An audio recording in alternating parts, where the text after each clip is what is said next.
dust hazard analysis is an in-depth look at your facility and how you are managing your dust. So for example, do you have a housekeeping program? Are you following the NFPA 660, requirements for dust?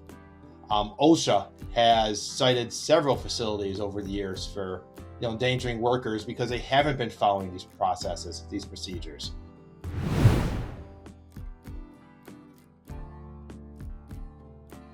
Generally, is your dust combustible? I mean, that's a great question everybody asks. Like, how do you even know if my dust is combustible? Well, there's tests that could be run from it.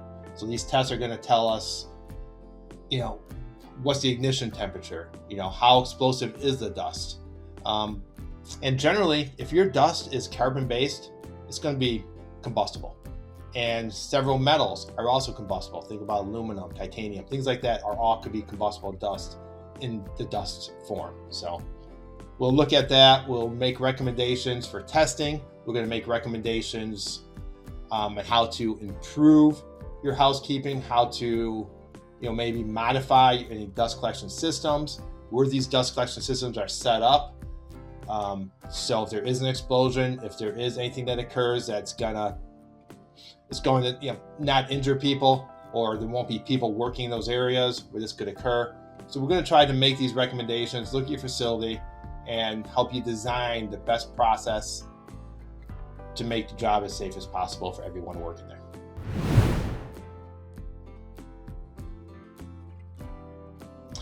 Well, the big one is NFPA 660. NFPA 660 just combined. NFPA is the National Fire Protection Association. They put out codes. And prior to NFPA 660, which just came out a couple years ago, there was about 10 different dust standards in the NFPA world that all got brought together under NFPA 660. So OSHA will look at these standards and say, okay, this facility has a dust problem. What is a consensus standard? So a consensus standard generally is, what is the rest of the industry doing to make sure that employees, that workers aren't going to get injured, and they're going to come to work and leave in the same way that they showed up. So we want to make sure that, so they're going to say, okay, we don't have an OSHA standard on that, but there's a consensus standard. NFPA 660 is a consensus standard. And as you could also imagine, there's insurance companies, because if there's an explosion, if there's something happens, who pays for it? The insurance companies.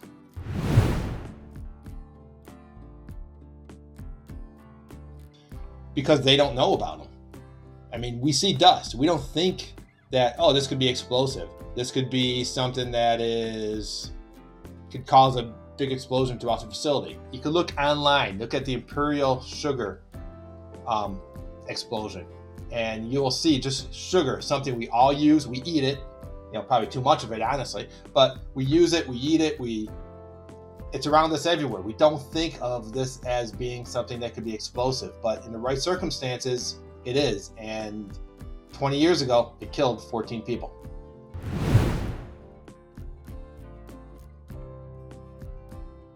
The potential consequences of not performing a DHA, obviously the biggest one is your facility in the right circumstances could blow up. Another thing is your insurance rates may go up. Your insurer may require you to have a DHA. So they're going to come in and make those requirements, and if you don't do that, they may drop you or they may increase your rates for that process.